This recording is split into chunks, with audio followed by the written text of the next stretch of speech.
Fala, torcedor do Corinthians, tudo bem? Meu nome é Ulisses Lopretti, setorista do Corinthians aqui no Lance. Vamos falar um pouco dessa vitória importantíssima do Corinthians contra o Cruzeiro por 1-0 no Mineirão, pelo jogo de ida da semifinal da Copa do Brasil.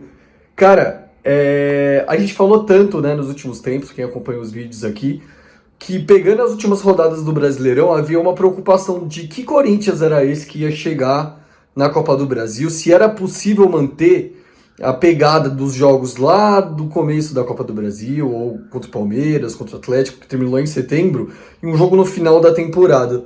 E o time de Dorival mostrou que dá, né? O Corinthians teve uma grande atuação no primeiro tempo contra o Cruzeiro, abafou o bom futebol do time do Leonardo Jardim, que sempre é dominante nos primeiros minutos. Na verdade, o que aconteceu foi que o Corinthians foi dominante nos primeiros minutos. O Corinthians ofereceu mais risco, o Cássio fez uma grande defesa, e o Corinthians se impôs no Mineirão de uma forma que a gente não viu nas últimas rodadas do Campeonato Brasileiro. O time jogou ali com Memphis e Yuri Alberto, o time teve alguns retornos importantes, o André Ramalho, teve o Carrilho, e era uma estratégia do Dorival ter esse elenco completo para esse momento decisivo. A estratégia do Dorival deu certo, tá? Pelo menos no primeiro tempo da decisão da semifinal.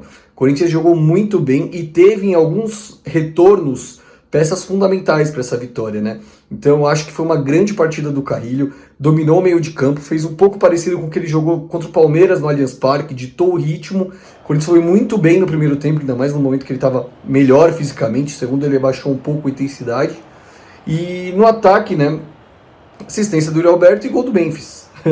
Repete um pouco o que vem acontecendo nos grandes momentos de sucesso do Corinthians. No Paulistão, foi assistência do Memphis para gol do Yuri Alberto. Contra o Palmeiras, no jogo de ida, o Memphis fez um gol. Então, se repete esse momento decisivo desses grandes jogadores, mais cascudos do Corinthians, que não estiveram no final do Brasileirão. Um ponto positivo, então, para o Corinthians aí nessa reta final, vai ser clima de Copa do Mundo mesmo, né? Domingo já tem outro jogo, se o Corinthians passar, já tem quarta e domingo as decisões. Uma resposta muito boa desse time, uma resposta do Dorival Júnior, e um Corinthians que a gente sabia que podia ser dessa maneira, mas que parecia escondido, parecia acabado aí, né, nesse final de temporada, e não. Mostrou que pode ser sim um time muito competitivo. Próximo jogo aí no domingo, então, às 6 horas, contra o Cruzeiro na Neoquímica Arena. O Cruzeiro é um time muito forte. Dorival evitou fazer oba-oba com esse resultado. Na coletiva afirmou que tinha muita coisa para acontecer, e tem. Então o Corinthians tem a vantagem do empate, que já é muito grande, mas com certeza pode esperar que vai ser um jogo muito decisivo. Um abraço.